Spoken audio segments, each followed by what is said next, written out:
ಶ್ರೀ ಪರಾಭವನಾಮ ಸಂವತ್ಸರ ಉತ್ತರಾಯಣ ವಸಂತ ಋತು ಚೈತ್ರ ಮಾಸ ಶುಕ್ಲಪಕ್ಷ. ಈ ದಿವಸ ಬುಧವಾರವಾಗಿರತಕ್ಕಂಥದ್ದು. ಸಪ್ತಮಿ ತಿಥಿ ಮೃಗಶಿರ ನಕ್ಷತ್ರ. ಈ ದಿವಸ ಸಪ್ತಮಿ ತಿಥಿ ಮೃಗಶಿರ ನಕ್ಷತ್ರ ತುಂಬ ಚೆನ್ನಾಗಿದೆ, ಒಳ್ಳೆಯ ಕಾಲ ಈ ದಿವಸ.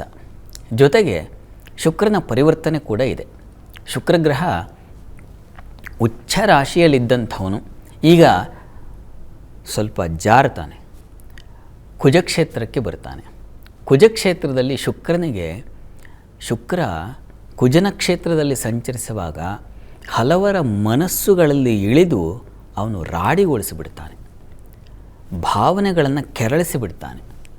ಎಂಥ ಸಂಯಮಿಯೂ ಕೂಡ ಒಂದು ಸಲ ಉಲ್ಲಸಿತನಾಗಿಬಿಡೋ ಸಾಧ್ಯತೆಯನ್ನು ಸೂಚಿಸ್ತಾನೆ ಶುಕ್ರನಿಂದಾಗಿ. ಶುಕ್ರ ಅವನೊಂಥರ ವೈಬ್ರೆಂಟ್ ಗ್ರಹ. ಮನಸ್ಸನ್ನು ಹೇಗೆ ರಾಡಿಗೊಳಿಸ್ತಾನೆ, ಹೇಗೆ ಒಂದು ಚೌಕಟ್ಟಿನಲ್ಲೇ ಇಟ್ಟು ಸಂತೋಷಪಡಿಸ್ತಾನೆ, ಇದಕ್ಕೆಲ್ಲ ಶುಕ್ರನ ಸಂಚಾರ ಬಹಳ ಮುಖ್ಯವಾಗುತ್ತೆ. ಶುಕ್ರ ಉಚ್ಚ ಸ್ಥಾನದಲ್ಲಿದ್ದಾಗಲೋ ಸ್ವಕ್ಷೇತ್ರದಲ್ಲಿದ್ದಾಗಲೋ ಅಷ್ಟು ರಾಡಿ ಆಗಲ್ಲ ನಮ್ಮ ಬಯಕೆಗಳು.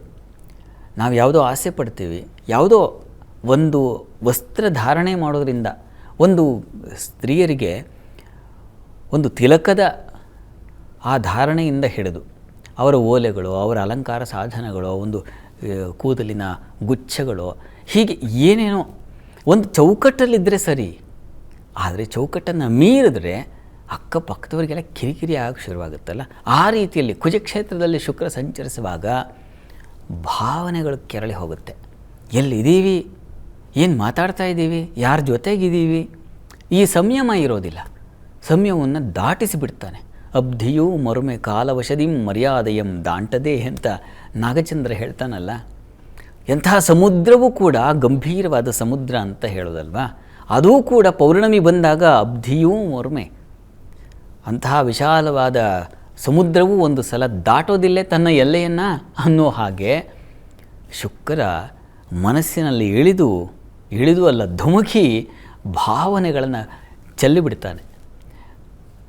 ಹೀಗಾಗುತ್ತೆ, ಭಾವನೆಗಳು ಉಕ್ಕಬಹುದು. ಹೀಗಾಗಿ ಯಾವ್ಯಾವ ರಾಶಿಗಳಿಗೆ ಅಂಥದ್ದೊಂದು ಸಾಧ್ಯತೆ ಇದೆ, ಎಲ್ಲಿ ಏನು ಎಡವಟ್ಟು ಮಾಡ್ಕೊಳ್ತೀರಾ, ಯಾರು ಯಾವ್ಯಾವ ರೀತಿಯಲ್ಲಿ ವರ್ತನೆ ಮಾಡಿಕೊಂಡು ಒದ್ದಾಡ್ತೀರಾ, ಈ ರೀತಿಯ ಫಲಗಳನ್ನು ನಾವು ಆನಂತರದಲ್ಲಿ ಗಮನಿಸೋಣ. ಅಂತೂ ಈ ಶುಕ್ರನ ಈ ಕುಜಕ್ಷೇತ್ರ ಸಂಚಾರದಲ್ಲಿ ನಾವು ಹೇಗೆ ಮನಸ್ಸಿನ ಕಂಟ್ರೋಲ್ ಬೇಕಾಗುತ್ತೆ.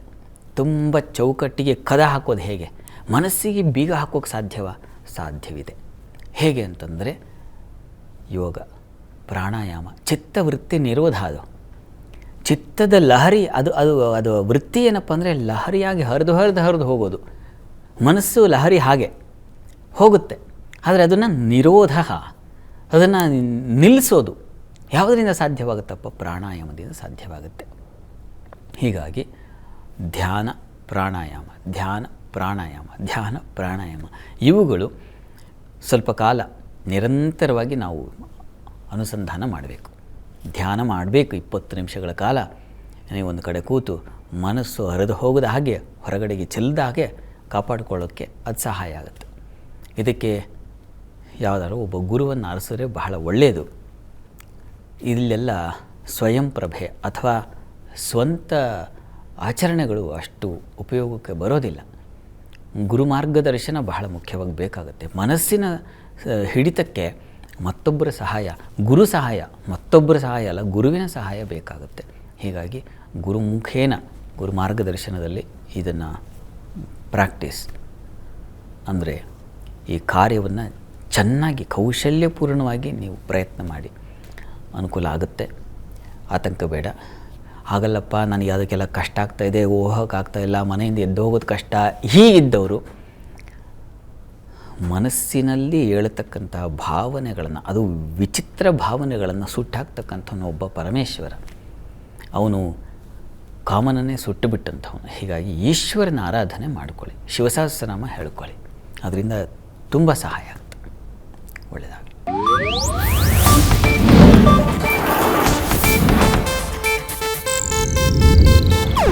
ಇದು ಏಷ್ಯಾನೆಟ್ ನ್ಯೂಸ್ ನೆಟ್ವರ್ಕ್ ಪ್ರಸ್ತುತಿ.